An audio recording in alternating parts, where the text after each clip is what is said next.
Second oral question, Lord Berkeley. Lord, I beg leave to ask the question standing in my name on the order paper. My Lords, building Old Oak Common Station will enable HS2 to start operations by providing a new interchange with the Elizabeth line.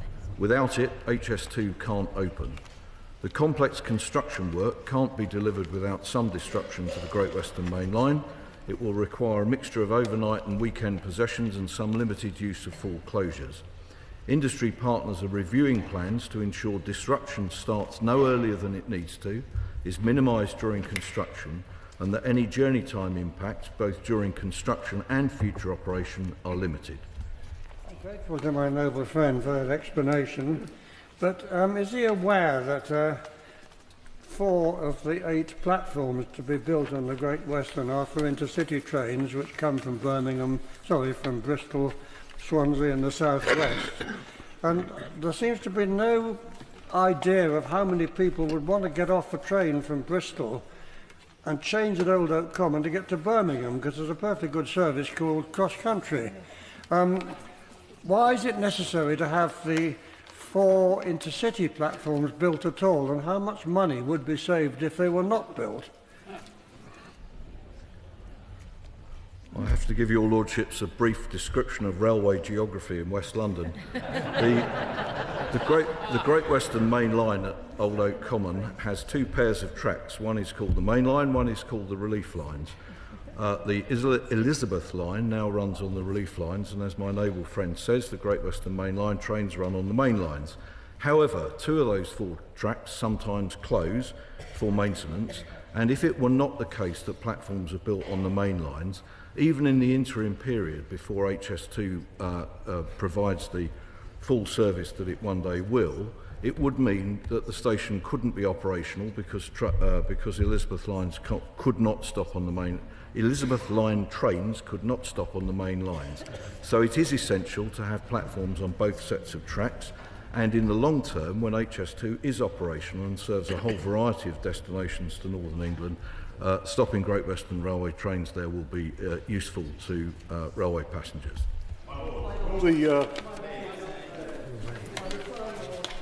In the members' register. The current fastest train time from Maidenhead to Paddington is 17 minutes. It is possible that the work at Old Oak Common could cause those trains to stop for 15 minutes, which would double the length of time to no benefit to passengers. Will the government now actively look at creating a proper hub and interchange station at Old Oak Common or Old Oak Common Lane to improve and provide benefits for people coming from Thames Valley, the South West and Wales? I was pleased to discuss this matter with the noble Baroness personally recently, and of course there will be some benefits to travellers on the Great Western Main Lines, and particularly the Elizabeth line, certainly east of Reading. The wider interchange at Old Oak Common, as she refers to, there are other railway lines in the vicinity, and providing platforms on those too would both enhance the interchange experience and would improve the effectiveness of the site for development of both jobs and housing. But they're not part of the initial proposals, at least. I won't deal in detail with the times that she mentions, but I don't recognise those times, and in fact we are working very hard. I was on the site myself with all the industry partners in November, and my estimation is that if we carry out this work properly, that the actual delay for trains that don't stop on the Great Western Main Lines will be in the region of 60 to 90 seconds. Given the government's sensible... My Lords, what discussions has the Noble Lord the Minister had with the new Chief Executive of High Speed 2 to ensure that all platforms at the new Old Oak Common Station will provide level boarding for all passengers? Yeah, good question. I thank the noble Baroness for her question. I was at Old Oak Common with the new Chief Executive of HS2 on the day of his appointment, and I did indeed raise the question about the platform heights, particularly on the Elizabeth line platforms at Old Oak Common, because I know that this is a matter of great interest to everybody who needs level boarding and indeed the safety of the railway.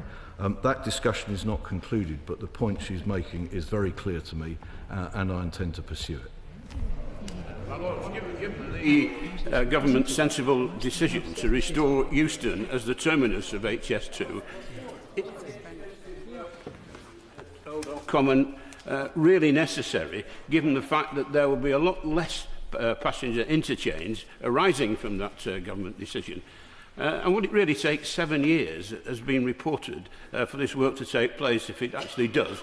Bearing in mind that the Chinese could probably build 10,000 miles of electrified railway line in that time. Yeah. I'll answer the second part of that question first, and of course our construction methods are a good deal safer than Chinese construction methods, and saving lives and preventing accidents on construction sites has been one of the principal activities, both on the railway and in wider construction, for a very long time. The answer is that both stations are necessary, because HS2 will not be a complete service to anywhere without a central London station, but Old Oak Common will be equally necessary because it will have interchange both, for example, to Heathrow Airport and the wider development of the Old Oak Common area, just as it was in Stratford with the Olympic Park, will be dependent on a station at Old Oak Common. I wonder if the noble Lord the Minister would like to take this opportunity of just reassuring the House and those of us who are privileged to live in the South West that our transport needs are given as much attention and as much a priority as our vocal friends in the North. Because it is beginning to feel that with the impact of the 6-day contract and the long construction programme at Old Oak, that actually we're being condemned to a 6-day service in the South West, which will have inevitable consequences on individuals' quality of life, but also on the economic growth of that area. The noble Lord is right to criticise a railway that can't operate reliably on Sundays, and a lot of work is going into making sure that the optional working arrangement for Sunday working for both drivers and train managers on the Great Western Railway is being addressed. But he's conflating two issues, because actually we are, of course, mindful of the needs of the railway needs of the southwest of England. I think I've met virtually every member of the other house west of Bristol on this matter, on Old Oak Common. Old Oak Common will be an asset to the railway and the railway to the southwest of England. As always with these things, construction is difficult and takes more time than you would like, but the result will be a better railway network for all parts of the United Kingdom. My Lords, the noble Lord the Minister said that a station at Euston is indispensable for the success and effectiveness of HS2, and indeed the government in the budget made funds available to build the tunnels from Old Oak Common through to Euston. But how close is the government to seeing deliverable engineering proposals for the construction of those platforms at Euston that allow passengers to board and alight and make use of this tunnel? How far away are we from actually having a plan? I'm not sure if the noble Lord knows, but one of the things that I took on in my previous role was chairing the Euston Partnership, which I did for 5 years. In that time, we saw at least 2 iterations of a design for the HS2 station. One was eye-wateringly expensive and included air-conditioned platforms, which is not in fact the case even in Saudi Arabia. The other was the alternative, which looked like an Eastern European railway station after the Second World War with corrugated iron canopies. Neither of those is at all sufficient, and I have seen work going on for an integrated station between the Network Rail side and the HS2 side. I'm optimistic that it's affordable. I'm also optimistic that it can be financed and built, and incidentally there will be a large amount of both office space creating jobs and housing to be created in that area as well. My Lords, My Lords, the Noble Lord the Minister will be well aware of the vital importance of these road links to the South Wales economy. He will also be aware of the uncertainty that has arisen on many occasions recently with regard to the dependability of services. Therefore, in view of these changes, can he look to find some mechanism whereby the maximum amount of advance information can be made available of the impact of these changes so that people travelling know what to expect? Yeah. I welcome that question from the Noble Lord.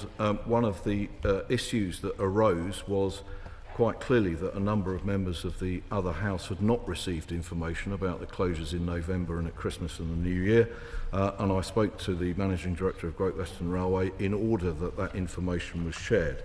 I can leave the Noble Lord with this thought, which is that I am not expecting further disruption as a result of the construction of Old Oak Common in this calendar year, in the next one, or indeed in the next one. I think the next line closures are quite some way away, and that would be right, because we should start that construction process no earlier than it needs to be done in order to open it in time for HS2.